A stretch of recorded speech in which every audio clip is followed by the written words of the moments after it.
Terima kasih kepada Mbak Dita yang telah menyampaikan materi. Saya akan melanjutkan materi pada sore hari ini, yaitu tentang perkembangan ERP atau Enterprise Resource Planning. Nah, perkembangannya dari Manufacturing Resource Planning atau MRP2, di mana MRP2 sendiri adalah hasil evolusi dari Material Requirement Planning atau MRP yang berkembang sebelumnya. Sistem ERP biasanya menangani proses manufaktur, logistik, distribusi, persediaan, pengapalan invoice, dan akunting perusahaan. Valendra, Chico, MRP sejarah fungsi dan perkembangan menjadi ERP.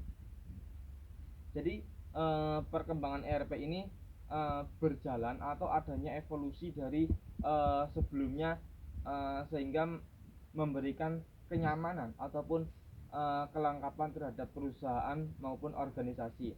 Dalam konteks dakwah, ERP ini berperan dalam segi penyusunan ataupun merencanakan bagaimana dakwah bisa berjalan sesuai dengan rencana, sehingga bisa diterima oleh masyarakat pada umumnya. Sehingga dengan adanya planning ataupun rencana yang matang, ketika dakwah terjun ke masyarakat ataupun diterapkan dalam masyarakat, bisa menyesuaikan dengan kebutuhan masyarakat maupun matunya, seperti itu. Selanjutnya adalah tahapan-tahapan evolusi dari ERP atau Enterprise Resource Planning.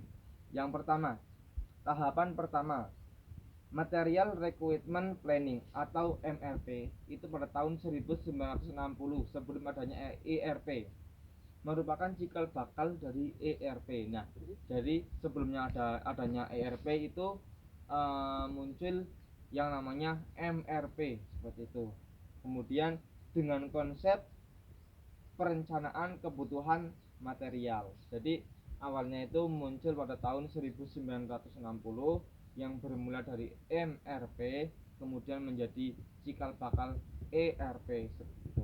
Terus yang kedua adalah tahapan yang kedua, yaitu closed loop atau MRP pada tahun 1970.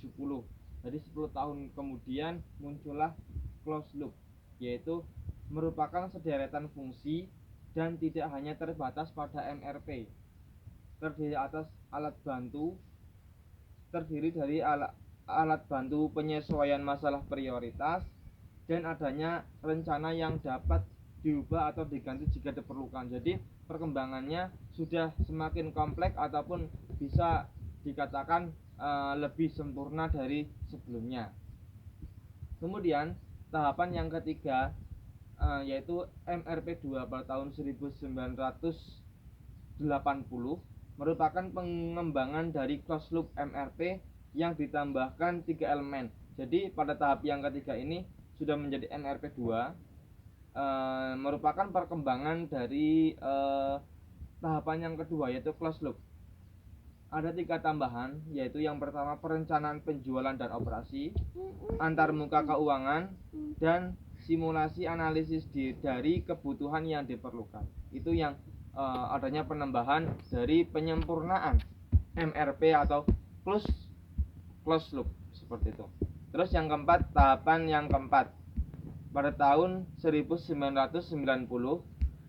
merupakan perluasan dari MRP2, yaitu perluasan pada beberapa proses bisnis, diantaranya integritas keuangan, rantai pasok, dan meliputi lintas batas, fungsi organisasi, dan perusahaan dengan dilakukan secara mudah. Jadi pada tahap 4 ini MRP2 sudah mengalami perluasan yang cukup signifikan. Maksudnya sudah memenuhi ruang-ruang yang dibutuhkan oleh perusahaan maupun organisasi. Terus yang kelima adalah Extended ERP atau ERP2, merupakan perkembangan dari ERP yang diluncurkan tahun 2000, serta lebih kompleks dari ERP sebelumnya. Jadi pada tahap yang terakhir, ERP ini sifatnya sudah sangat kompleks, sudah sangat memadai digunakan oleh perusahaan maupun organisasi dakwah. Jadi aktualisasi dari nilai-nilai ERP atau resource enterprise resource planning dalam lingkup organisasi atau perusahaan dakwah ini sangat membantu perkembangan dakwah, sehingga sangat cocok dipakai ketika diterapkan dalam dakwah. Mungkin cukup itu yang bisa kami sampaikan. Banyak kesalahan mohon maaf. Wassalamualaikum warahmatullahi wabarakatuh.